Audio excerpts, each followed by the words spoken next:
Maroyana ka jalallike Jalalana kabeja chukana yo kana jetan kasibaha Yoto bebale tanjaran soku asuma disen esayunaku Esengita kesa walal tamo kanchariana malkoritamo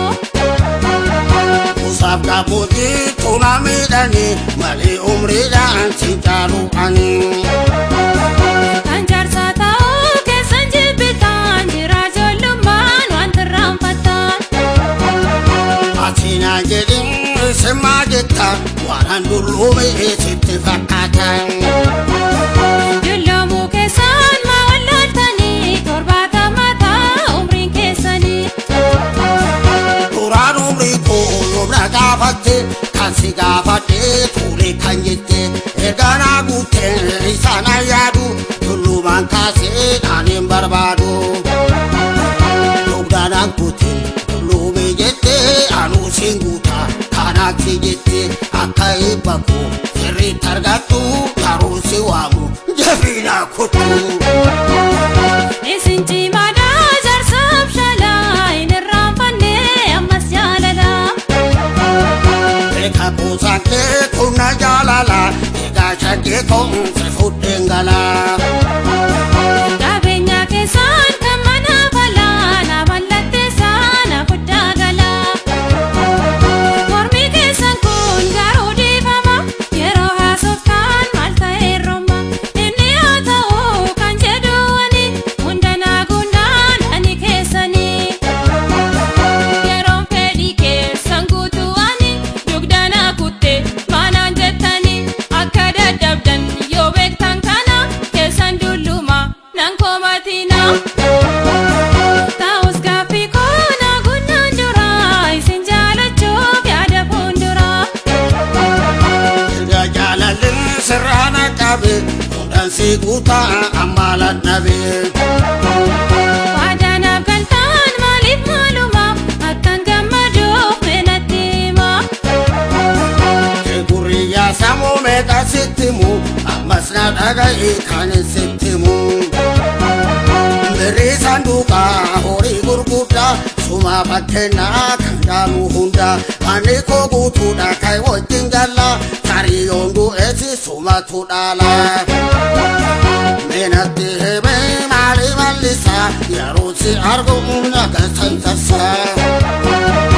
Isuma waadanaaf galtaan kana harkaan nan galchiin homaan ta'ina Wanti afaanii shakkii nabu waraqaatumaa kan abdii qabu nama lattisaa kan jettan amma jaalalli keessaan na qabuuf deema Waa irraanfadhee agalbii tanaa mee isin ijoollee qabdu mana Ola koe jole baye kabu asagal male homa hinkabu Namba deemaliin ta'uwani osoo hin da'iin haara salganii Sanyi gaariidhaan yeroo baay'attu atina adeenyaan kudhannaa guutu Annama guddaa natti fakkaatan edaa salphataa akkanaatise Edana beeraa kaatena hatte harkaasi deebnaan salphaanaan jette Ijoollee sagal mana keessanii duraanuu isin salphinaaf baatan Silaas maalaan jedhamaan akka dhufe ita koo malee si wajjin kufe Mana na bahaa ulfina namaa yoo diddaan qabeen isin sukkuma Ana biyya korratti na kukkutu erbeen akka ta'e anan sukkutu Ana goota bara xaaliyaanii kan akka senyoo dhugolliire kaaraati amma dhufe morma kutee yeroo laga dheedheessaa keessa buusu sana kan argine Isin argeera Eeyyee kan akka senyoor